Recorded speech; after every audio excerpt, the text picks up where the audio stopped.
Hello दोस्तों, Excel tutorial के इस एपिसोड में आपका स्वागत है। तो आज मैं इस वीडियो में आपको मल्टीपल वर्कफोर्स से कैसे डेटा को VLOOKUP करते हैं, इसका एक मैं सुपर डुपर आइडिया मैं आपको दिखाने वाला हूं, जो कि बहुत ही सिंपल है। तो अगर आपको ये चीज़ सीखना है तो इस वीडियो को लास्ट तक देखें। अगर आप हमारे इस चैनल पर नए हैं, यानी मेरा वीडियो ये फर्स्ट टाइम देख रहे हैं, तो आप हमारे इस चैनल को सब्सक्राइब करें और दिए गए बेल आइकन को प्रेस करें। तो चलिए बिना देरी किए इस वीडियो को फटाफट शुरू करते हैं। तो आपको ये मल्टीपल VLOOKUP दिखाने के लिए मैंने कुछ डेटा का सैंपल लिया है, जो आपके स्क्रीन पे दिख रहा है। यहाँ पे आप देख सकते हैं कि मेरे पास एक रिक्वायरमेंट आया है। मैं जब ऑफिस में काम कर रहा था तो मेरे पास एक रिक्वायरमेंट आया है, जहाँ पे मेरे पास 10 एम्प्लॉय का कुछ एम्प्लॉय आईडी दिया गया है और हमें बोला गया है कि उसका ईमेल और उसका जो पर्टिकुलर सैलरी है वो हमें निकालना है। कहाँ से निकालना है? वो यहाँ पे मेरे पास 3 डेटा का सेट दिया हुआ है, जो है पहला डेटा 1, डेटा 2 और डेटा 3। और हर एक में कुछ कुछ डेटा अवेलेबल है, कुछ कुछ एम्प्लॉय का। अगर हम पहले सीट की बात करें तो यहाँ पे एम्प्लॉय नंबर 1 से लेकर और एम्प्लॉय नंबर 33 तक का जो भी उसका यहाँ पे है ईमेल आईडी और उसका सैलरी यहाँ पे दिया हुआ है। सेम तरीके से डेटा 2 में भी एम्प्लॉय आईडी है और उसका ईमेल आईडी सैलरी है, और डेटा 3 में भी एम्प्लॉय आईडी है, उसका ईमेल और सैलरी है। अब हमें क्या करना है, VLOOKUP के थ्रू कुछ ऐसा VLOOKUP हमें लगाना है कि यहाँ से हम जब भी VLOOKUP लगाए तो ये पहले जाकर डेटा शीट 1 में देखेगा। अगर यहाँ पे नहीं मिलेगा तो फिर डेटा शीट 2 में देखेगा। उसके बाद नहीं मिलेगा तो डेटा 3 शीट में जाकर सर्च करेगा। एनी हाउ हमें यहाँ पे इन सारे एम्प्लॉय आईडी का हमें ईमेल आईडी और सैलरी लेना है। तो इसे कैसे करेंगे, आपके दिमाग में आ रहा होगा कि VLOOKUP से कैसे होगा। अगर आपको VLOOKUP के बारे में पता नहीं है तो ऊपर आई बटन दिया गया है, जहां से आप देख सकते हैं VLOOKUP का कंप्लीट बेसिक गाइड कि VLOOKUP कैसे काम करता है। तो VLOOKUP पे आपके दिमाग में आ रहा होगा कि VLOOKUP तो हम लोग अभी तक लगाए हैं एक ही सीट से, कि जहां से हमें सिर्फ एक सीट से आउटपुट चाहिए, लेकिन यहाँ तो मल्टीपल सीट है, तो VLOOKUP के थ्रू कैसे करेंगे? तो हाँ, ये आप कर सकते हैं VLOOKUP के थ्रू ही, लेकिन VLOOKUP के साथ अकेले नहीं कर सकते हैं। आपको यहाँ पे यूज करना पड़ेगा वन मोर फंक्शन, जिसका नाम है इफ एरर। अब इफ एरर क्या है, तो इसके लिए भी आप अगर इफ एरर के बारे में नहीं जानते हैं तो इसके ऊपर मैं कंप्लीट बेसिक एकदम वीडियो बनाया हुआ हूं, जो आपके ऊपर आई बटन है वहां पे आपको दिखेगा, तो आप उसे जाकर देख सकते हैं इस वीडियो को। आज जो हम लोग करने वाले हैं वो हम करेंगे इफ एरर और प्लस VLOOKUP की मदद से हम लोग मल्टीपल सीट से डेटा को यहाँ पे लुकअप करेंगे। तो चलिए पहला देखते हैं। मेरा एम्प्लॉय आईडी है 0667।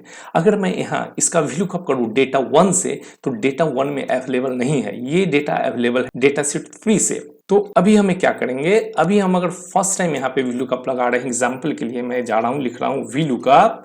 मैंने टैब बटन को प्रेस किया, लुकअप वैल्यू है मेरा ये एम्प्लॉय आईडी। इसको मैं यहाँ जाकर और मैं यहाँ पे कॉमा को प्रेस कर रहा हूँ।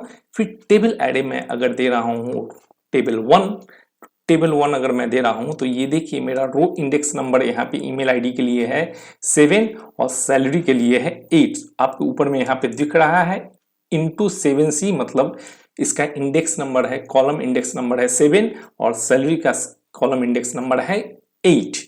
तो मैं ये यहाँ पे टेबल एरे मैंने सिलेक्ट कर लिया। उसके बाद मैं यहाँ पे प्रेस करूंगा कॉमा, और मेरा यहाँ पे कॉलम इंडेक्स नंबर क्या था, मेरा column index number email ID के लिए यहाँ पे था मेरा 7, तो मैं यहाँ पे इसको 7 को प्रेस करूंगा, फिर कॉमा, और मेरा मैच टाइप एग्जैक्ट होना चाहिए, तो मैं फॉल्स लिखूंगा, या फिर आप फॉल्स की जगह पे आप 0 भी डाल सकते हैं।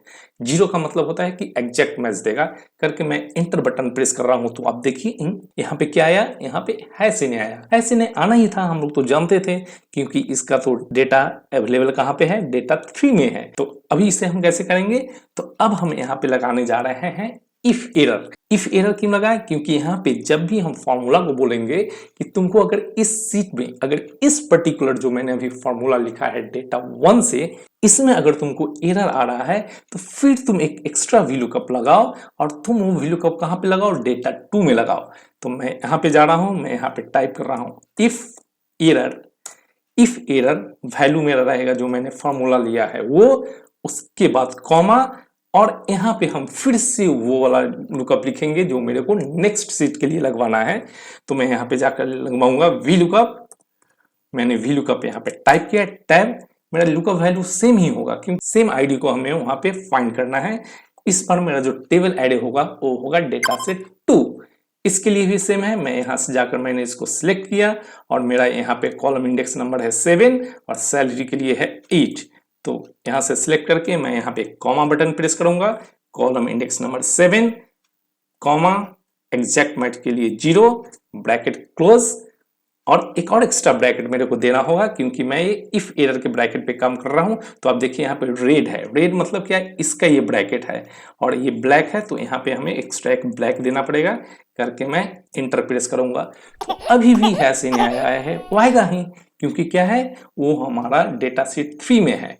तो ये दोनों फॉर्मूला लगाने के बाद भी अभी तक अगर एरर आया है, इफ एरर में फिर से लगाऊंगा कि इसके बाद भी अगर कुछ इफ एरर आता है तो तुम क्या करो, अब तुम जाकर डेटा सेट 3 में जाकर इसे लुकअप करो। तो मैं फिर यहाँ एक्स्ट्रा यहाँ पे आया स्टार्टिंग में, फिर मैं यहाँ पे डालूंगा इफ एरर। इफ एरर डालने के बाद मैं ब्रैकेट दूंगा, ब्रैकेट देने के बाद ये जो टोटल फॉर्मूला है इसके बाद अगर कोई एरर आता है तो उसमें मेरा फिर VLOOKUP क्या काम करेगा, VLOOKUP मेरा इस बार होगा डेटा सेट 3 से। तो मैं फिर से VLOOKUP लिख रहा हूं, VLOOKUP लिखने के बाद मेरा लुकअप वैल्यू होगा एम्प्लॉय आईडी, मैंने इसको सिलेक्ट किया। उसके बाद आपको जाना है, लिखना है कॉमा, इस बार आप जो टेबल एरे देंगे वो टेबल एरे क्या होगा, डेटा सेट 3। डेटा सेट 3 में मैं गया, वहां से मैंने इस डेटा का रेंज को, मैंने जो टेबल एरे है उसको मैं यहाँ से सिलेक्ट कर रहा हूँ। यहाँ पे भी मेरा जो है ईमेल आईडी है वो है 7 और सैलरी है 8। तो मैंने यहाँ पे ये टेबल एरे को मैंने ऐसे सिलेक्ट कर लिया। उसके बाद मैं यहाँ पे डाल रहा हूँ कॉमा। अब आया है कॉलम इंडेक्स की बारी। तो कॉलम इंडेक्स क्या है मेरा, मेरा कॉलम इंडेक्स है यहाँ पे 7। तो मैंने यहाँ पे 7 डाला, फिर कॉमा, और यहाँ पे एग्जैक्ट मैच चाहिए तो मैं यहाँ पे 0 को प्रेस कर रहा हूँ करके मैं ब्रैकेट क्लोज। अभी आप देखिए ब्रैकेट यहाँ पे रेड है, रेड है इसका मतलब कि मेरा अभी पूरा ब्रैकेट बंद नहीं हुआ है। तो ये है रेड, इसका ब्रैकेट का है। तो इस बार हमें क्या करना है, हमें ये जो यहाँ पे मैंने ब्रैकेट ओपन किया था इसको क्लोज करना है। आप देख सकते हैं यहाँ पे ब्लैक है, तो मैं जैसे ही यहाँ पे अगर मैं ब्रैकेट डालूं तो ये ब्लैक ब्रैकेट होगा। तो ये मेरा पूरा कंप्लीट हो चुका है करके मैं इंटर बटन को प्रेस कर रहा हूं। तो आप देखिए कि इस बार क्या हुआ, इस बार इसने 67 जो मेरा ये एम्प्लॉय आईडी था वो यहाँ पे है, तो ये यहाँ से ले लिया है। मैं इसको यहाँ से अब ऐसे करके मैं ड्रैग कर रहा हूँ। तो आप देखिए मैं बात करूँ एम्प्लॉय आईडी 005 की, तो ये है 005 मेरा इस सीट में है, डेटा सीट 1 में। तो ये क्या कर रहा है, डेटा सीट से 1 में ले रहा है। अब मैं सेम चीज हमें चाहिए सैलरी के लिए। तो इस बार मैं क्या कर रहा हूँ, इस बार हमें फिर से ये सारा फॉर्मूला नहीं लिखना पड़ेगा। इस बार हमें क्या करेंगे, इस बार हम जस्ट यहाँ पे जाएंगे और यहाँ से फॉर्मूला बार में जाकर आपको ऐसे करके सिलेक्ट करना है, बाहर से मत सिलेक्ट कीजिए, फॉर्मूला बार से इसको सिलेक्ट करके इसको कॉपी कीजिए इस फॉर्मूला को और आप टैब बटन प्रेस कीजिए। आप कहीं पे क्लिक नहीं कीजिए, नहीं तो क्या होगा, आप जैसे ही देखिए मैं अगर इसे सिलेक्ट करके मैं कहीं बाहर दूसरे सेल में अगर सिलेक्ट करूंगा तो ये देखिए इसका फॉर्मूला चेंज हो चुका है और रेफरेंस ले लिया है, यानी कि ये गलत हो गया है। अगर कभी आपके साथ ऐसा होता है तो बिना कुछ किए हुए आप इसके बटन को प्रेस कर दीजिए तो पुराना फॉर्मूला फिर से वापस आ जाएगा। तो मैं इस बार आसानी से और सावधानी तरीके से मैं इसे क्या कर रहा हूँ, कंट्रोल सी करके मैं कॉपी कर रहा हूँ। उसके बाद टैब बटन को प्रेस कर रहा हूँ, तो मैं बगल के सेल में आ चुका हूँ। फिर यहाँ पे हम जाएंगे, इसी सेल को सिलेक्ट करते हुए यहाँ पर जाकर मैं कंट्रोल वी करूंगा और इस बार मेरा जो है वो सैलरी है यहाँ पे लेना। तो सैलरी के लिए मेरा क्या है, इंडेक्स था, सैलरी के लिए मेरा इंडेक्स नंबर यहाँ पे आप देख सकते हैं, मेरा इंडेक्स नंबर 8 है, यानी ये एम्प्लॉय आईडी से और सैलरी तक का टोटल कॉलम है यहाँ पे 8। तो मेरा इंडेक्स नंबर होगा 8। तो मैंने यहाँ पे जहां जहां दिया था 7 मेरा ईमेल आईडी के लिए था, तो मैं वहां पे जाकर इसको मैं 8 कर दे रहा हूं। तो आप देखिए यहाँ पे 8 करने के बाद मैं एंटर बटन प्रेस कर रहा हूं, तो यहाँ पे सैलरी भी आ चुका है और मैं इसे यहाँ पे ये करके ड्रैग कर दिया, तो यहाँ पे ईमेल आईडी आ चुका है और सैलरी भी आ चुका है। अभी रुकिए, अभी एक चीज मेरे और आपको दिखाना है। अभी हम क्या कर रहे हैं, यहाँ पे मैं कुछ ऐसा एम्प्लॉय आईडी ले रहा हूँ जो मेरे डेटाबेस में अवेलेबल ही नहीं है। एग्जाम्पल के लिए मैं ले रहा हूँ 500 एम्प्लॉय आईडी, जो 500 है वो मैं ले रहा हूँ। वो देखेंगे कि मेरे पास वो डेटाबेस में एम्प्लॉय आईडी 500 नहीं है। तो यहाँ पे क्या होगा, हैश एन आ रहा है, क्योंकि मेरा लास्ट जो डेटा का एम्प्लॉय आईडी है वो है 100 तक का ही। तो अगर हैश नहीं आ रहा है तो यहाँ पे आपको कुछ दिखाना है, मैसेज, आपको कुछ एक मैसेज दिखाना है कि अगर ये तीनों सीट में भी डेटा अगर नहीं मिले, डेटा 1, डेटा 2 और डेटा 3 में भी डेटा नहीं मिले, तो इसके जगह पे भी कुछ आपको एक मैसेज दिखाना है कि डेटा नॉट अवेलेबल। तो उसे कैसे करेंगे, तो फिर हम जाएंगे और इस सेल को मैंने यहाँ पे सिलेक्ट किया। सिलेक्ट करने के बाद अभी क्या हुआ है, मेरा जो भी मैंने फॉर्मूला लिखा है उसमें एरर आ रहा है, तो फिर से हम क्या करेंगे, एक एक्स्ट्रा इफ एरर लगाएंगे फिर से। किसके लिए, ये जो टोटल फॉर्मूला है उसके लिए। तो मैं फिर से जाकर इफ एरर लिख रहा हूं।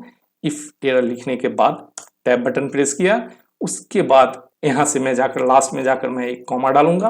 कॉमा डालने के बाद यहाँ पे अगर एरर इन सारे फॉर्मूला के बाद भी अगर एरर आता है तो हमें क्या करना है, यहाँ पे कुछ आउटपुट दिखाना है। तो मैं आउटपुट दिखा रहा हूं, नॉट अवेलेबल करके इन्वर्टेड कॉमा को मैंने यहाँ क्लोज किया और मैंने ब्रैकेट को यहाँ पे क्लोज कर दिया करके मैं एंटर बटन प्रेस कर रहा हूं। तो आप देखिए यहाँ पे दिख रहा है नॉट अवेलेबल। सेम चीज हमें यहाँ पे करना है, तो इसके लिए मैं फिर यहाँ पे गया, फिर ब्रैकेट को ओपन किया, इफ एरर, लास्ट में जाइए कॉमा डालिए, कॉमा डालने के बाद नॉट अवेलेबल करके एंटर।